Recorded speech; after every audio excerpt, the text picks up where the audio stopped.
అద్య, నువ్వు చెప్పగానే నేను ఆ ఇంటికి వెళ్ళానమ్మా.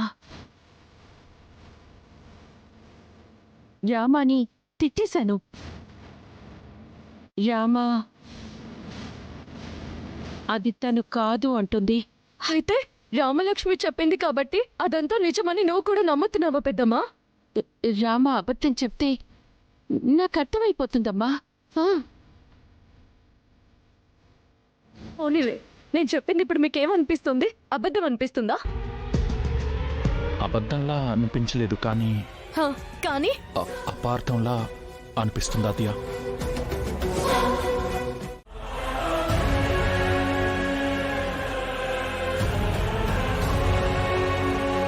నమస్కారం రఘురామ్ గారు. నమస్కారం అండి. నమస్కారం. కూర్చోండి. కూర్చోవటం తర్వాత రఘురామ్ గారు, మీరు చెప్పినట్టే చెప్పిన టైం వరకు ఆగి మరీ వచ్చాం. మీరు చెప్పినట్టుగానే ఆ డబ్బు మా చేతిలో పెడితే మేము వెళ్తాం. మీ డబ్బు తీసుకురావడానికి మా తమ్ముడు వెళ్ళాడు.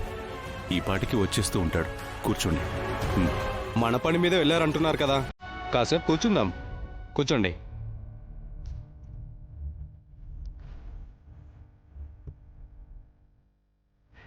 రే, టీ తీసుకురారా.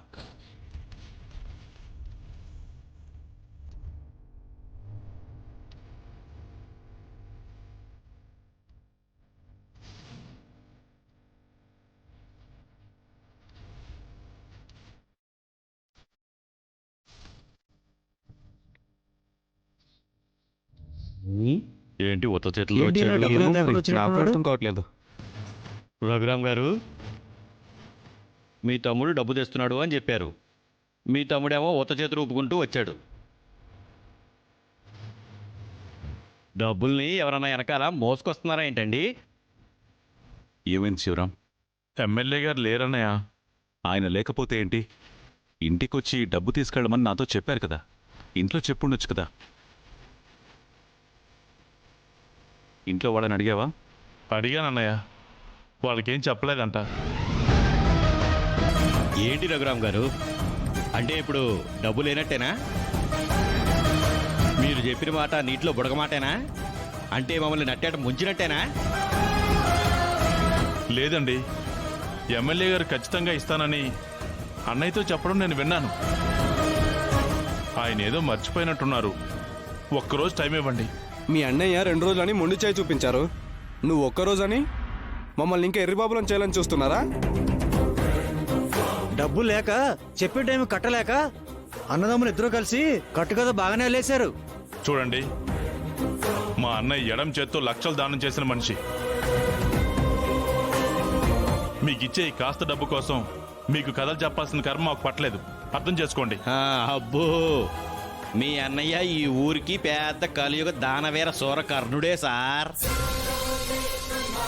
కానీ ఈ ఊరికి ఇప్పుడు ఈయన పెద్ద కాదు కదా, పేద కర్ణుడైపోయాడు. ఆస్తులున్నప్పుడైతే అడిగిన వెంటనే ఎవరైనా సరే డబ్బులు ఇస్తారు. కానీ అన్నీ పోయినప్పుడు ఇదిగో ఇలాగే ఇస్తామని హ్యాండ్ ఇస్తారు. అయినా అవన్నీ మాకు అనవసరం అండి. ఇస్తారా చస్తారా ఇప్పుడే ఇక్కడే ఈ రోజే తేలిపోవాలి.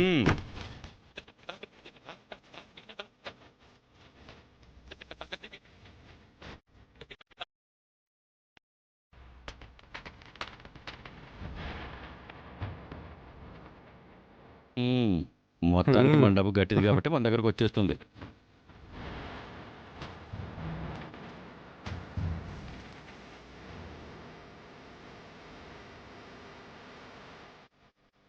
అమ్మా, ఈ డబ్బు మీకు రావాల్సిన పూర్తి డబ్బు తీసుకోండి.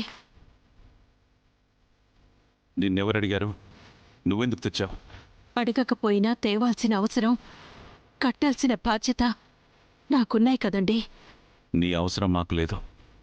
ఈ డబ్బు అక్కర్లేదు, తీసుకెళ్ళు. నా డబ్బేంటండి? ఇది మీరు సంపాదించింది, మీ కష్టార్జితం. కావచ్చు, కానీ ఆ ఆస్తి, ఆ ఇల్లు, ఆ డబ్బు నాది కాదనుకొని వదిలేసి వచ్చాక మళ్ళీ దాన్ని పట్టుకోవడం నాకు ఇష్టం లేదు. మీకిష్టం లేకపోయినా మీ కష్టంలో పాలు పంచుకోవాల్సిన బాధ్యత ఒక భార్యగా నా పైనుందండి. మీరు మాట పడకుండా, మీ గౌరవానికి భంగం కలగకుండా కాపాడుకోవాల్సిన అవసరం భార్యగా నాకే ఉంది. ఆ, తీసుకోండి. పట్టుకో. ఆ, ఆగండి. ఆ? ఆ డబ్బుకి నాకు ఏ సంబంధం లేదు. మీరా డబ్బు ముట్టకండి. మరెలా?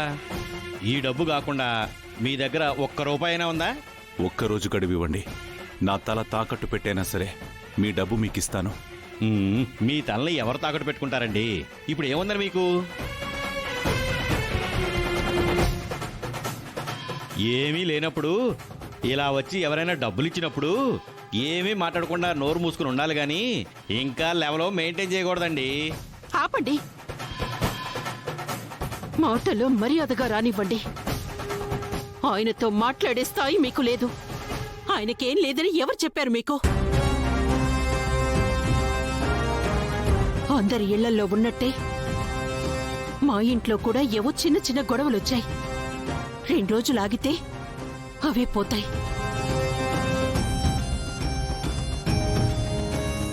ఆ మాత్రం దానికే నా భర్తని చులకనగా మాట్లాడితే ఈ ఊళ్ళోనే కాదు